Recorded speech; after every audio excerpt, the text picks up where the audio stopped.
And I would like now to give the word to our first speaker, Mr. Wan Degang. You're welcome, sir. Thank you. Good morning, Stephen. Good morning, everyone. So it's really a pleasure for me to attend today's webinar under the theme of the EU-China relations in a rapidly changing world. And it's also a privilege for me to be the first one to give my remarks. And so I would like to say a few words and to set the ball rolling. So given the current circumstances, certainty and stability have become scarce global resources, and it's widely believed that China is adding stability to the world with the certainty of its development and foreign policy.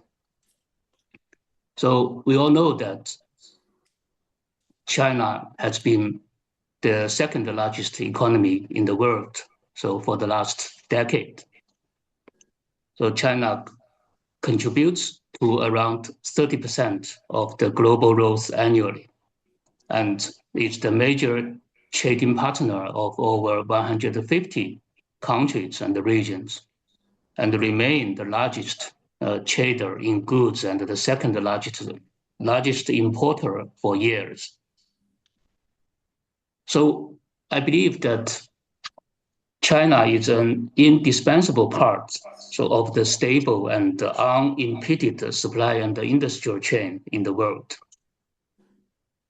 And in recent years, China has accelerated the development of new quality productive forces, promoted integrated advancements in technological and industrial innovation.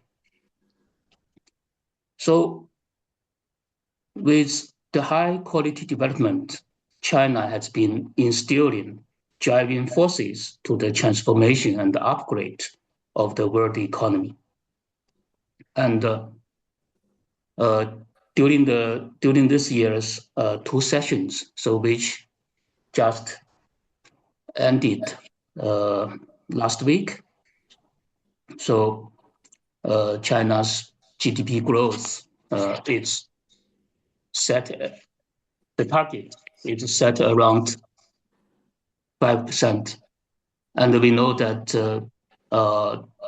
in the year of 2024, so China achieved the GDP growth with 5.2%. And this new target for 2025 is sending a clear message that China will firmly pursue high quality development despite various challenges, and instill more confidence and strength in a world economy fraught with uncertainty. So this is about the economic development. And in the field of foreign policy, China is committed to the path of peaceful development.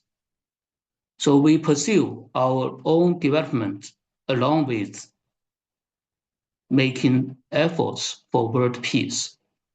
And at the same time, we contribute to the world peace through our own development.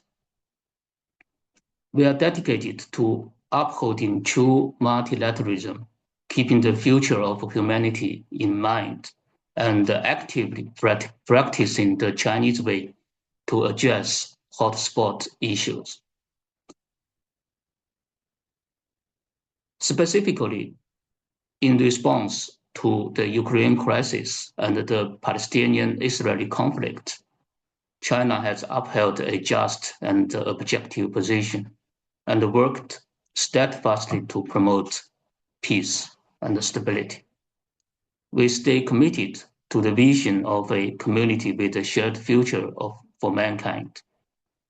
So we advocate dialogue to bridge differences, unite to counter division and cooperation to promote development. We remain unwavering in our commitment for opening up, and I can proudly say that. So we are determined for wider and higher level of reform and opening up. In this year's government work report, so by Premier Li Qiang, so we propose to extend high-stand opening up, work for stable development of foreign trade, and vigorously encourage foreign investment. I believe that all these measures will unlock vast market potential for enterprises worldwide and write a new chapter of closer cooperation and shared success between China and the rest of the world. As Mr. Wang Yi, the Chinese foreign minister, says, the choices made by countries, especially by major countries, will determine the trajectory of our times and shape the future of the world. China and Europe are two major forces in building a multipolar world, two big markets that support globalization and two great civilizations advocating the diversity and exchanges between various civilizations. A healthy and stable relationship between China and Europe will lift up both sides and make for a brighter future of the world. And we all know that this year marks the 50th anniversary of the China-EU diplomatic ties. So in this half-century-long relationship, the most valuable asset is mutual respect. The most powerful impetus is mutual benefit. The greatest unifying consensus is multilateralism. And the most accurate characterization is cooperative partner. We deeply and firmly believe China and Europe so have the capacity and the wisdom to properly resolve pending issues through friendly consultation and jointly usher in another promising 50 years.